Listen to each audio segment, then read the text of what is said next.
Oh my God. Oh my God. Gas prices shocking drivers at the pump. It's $100 and it's not even a full tank. Bloomberg reports the White House is now considering banning Russian oil without European allies joining in. Europe is far more reliant on Russian energy. But the White House telling ABC News overnight no decision has been made. जंग Ukraine और रूस के बीच में हो रही है, लेकिन इस वॉर की सीधी मार भारतीयों पर पड़ रही है। कच्चे तेल की कीमतों में आग लगी हुई है। $140 प्रति बैरल के आसपास ये पहुंच गई। वहीं खाने के तेल की कीमतों में तेजी आनी शुरू हो गई है। जानकार मानते हैं कि कच्चे तेल की कीमतों में तेजी जारी रही तो इससे हमारी इकोनॉमी पर करीब 1 लाख करोड़ रुपए से ज्यादा का बोझ बढ़ जाएगा। वहीं कच्चे तेल की कीमतों में लगी आग से घरेलू स्तर पर पेट्रोल डीजल के दाम में 10 रुपए से लेकर 15 रुपए तक की बढ़ोतरी तय मानी जा रही है। कुछ अनुमान तो 25 रुपए से ज्यादा के भी हैं। जाहिर है तेल के दाम बढ़ेंगे तो माल ढुलाई का खर्च भी बढ़ेगा और इसका सीधा असर सब्जियों और फल फूल के अलावा रोजमर्रा के सामानों की कीमतों पर पड़ेगा।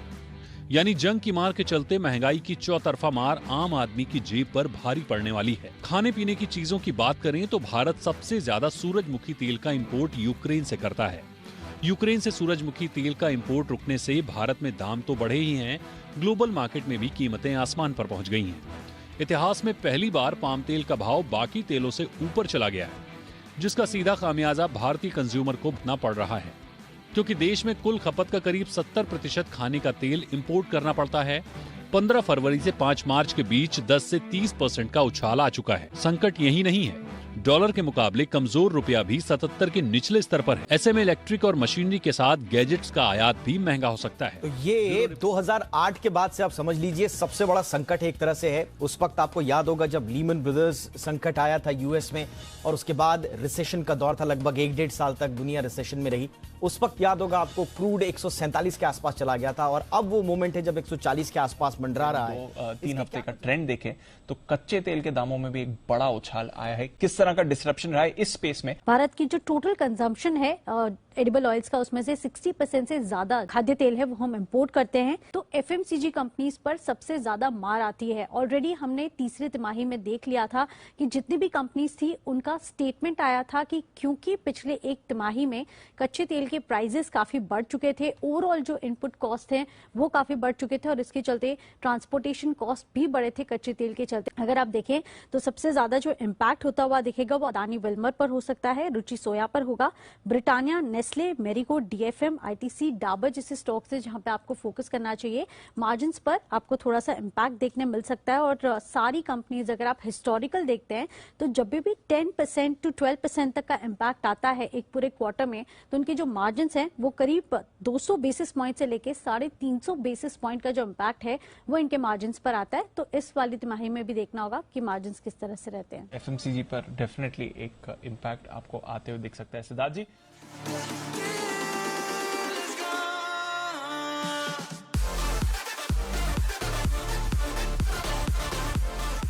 Hello traders, welcome to Stock Flipper. Commodity के प्राइसेस भी, that is oil, gold, silver, ये भी बहुत अफेक्ट करते हैं स्टॉक मार्केट में, इसलिए मैं इसको कॉन्स्टेंटली ऑब्जर्व करता रहता हूँ। तो ऑयल के प्राइसेस पर बैरल $200 के अबव भी जा सकते हैं इन आने वाले कुछ मंथ्स में, ओके, या फिर इसी महीने भी जा सकते हैं। तो ये देखो, एक ब्लूमबर्ग की रिपोर्ट है, ओके, उन्होंने कहा है कि 2008 में भी ऐसा एक हमें क्राइसिस देखने को मिला था, राइट। तो अगर आपने देखा तो क्रूड ऑयल अपने कम से कम 13 साल के अपने हाई प्राइस पे ट्रेड कर रहा है अभी।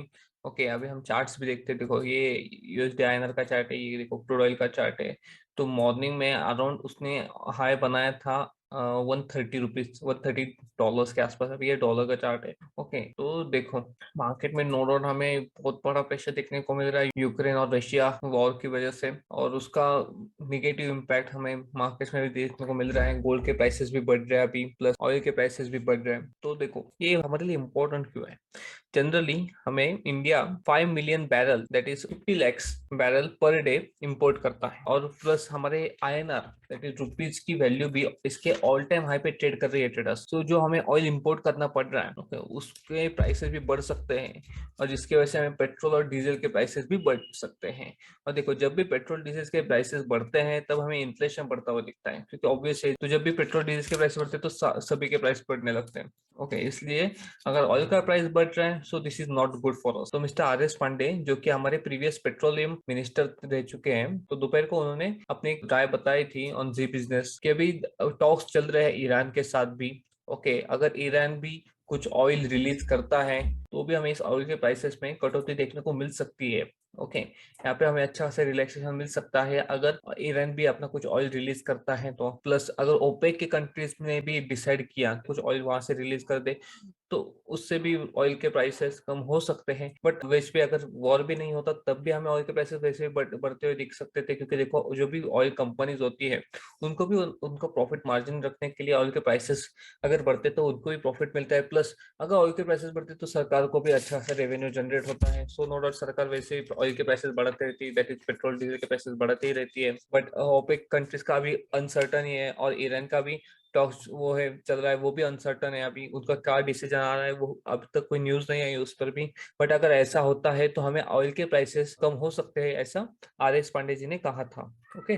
प्लस हमारे पास भी ऑयल रिजर्व है बट वो सफिशिएंट नहीं है। फ्रॉम लास्ट नवंबर ऑयल के प्राइसेस डबल हो चुके हैं। अगर आपने चार्ट पे भी देखा ऑलमोस्ट नवंबर से लेके अब तक ऑलमोस्ट 200% ओके इंटू 2 अप कर सकता है। लेट्स सपोज अगर प्राइसेस थे $40 के आसपास ओके, तो अभी चल रहा है 120, दैट इज अभी more than 3 times, actually more than 3 times हो चुके हैं अभी इसके प्राइसेस ओके। तो इससे क्या होता है कि पेट्रोल जो भी हम इंपोर्ट करते हैं ओके, पेट्रोल और डीजल ओके, तो उसमें भी हमें बढ़त देखने को मिल सकती है। प्लस इसमें एक और लॉस है हमारे लिए कि हमारे रुपीज की जो वैल्यू है वो आज इसके ऑल टाइम हाई को टच कर चुकी थी okay, that is around 76.94, that is around 77 rupees okay. 77 rupees का उसका ऑल टाइम हाई था ओके, डॉलर वर्सेस रुपीज का। तो रुपी इसके मतलब ऑल टाइम लो आप बोल सकते हो उसका, उसने बनाया था ओके। तो इससे क्या होता है कि ऑयल इंपोर्ट करना और महंगा हो जाता है ट्रेडर्स ओके। तो पेट्रोल डीजल के प्राइसेस और भी बढ़ सकते हैं इसकी वजह से। तो गोल्ड भी आज $2000 के ऊपर गया था मॉर्निंग में ओके, अभी चल रहा है अराउंड $1982, बट अभी ये भी बढ़ सकता है ओके। ग्लोबल मार्केट में एक्सपर्ट्स भी बोल रहे हैं कि अभी यहाँ से भी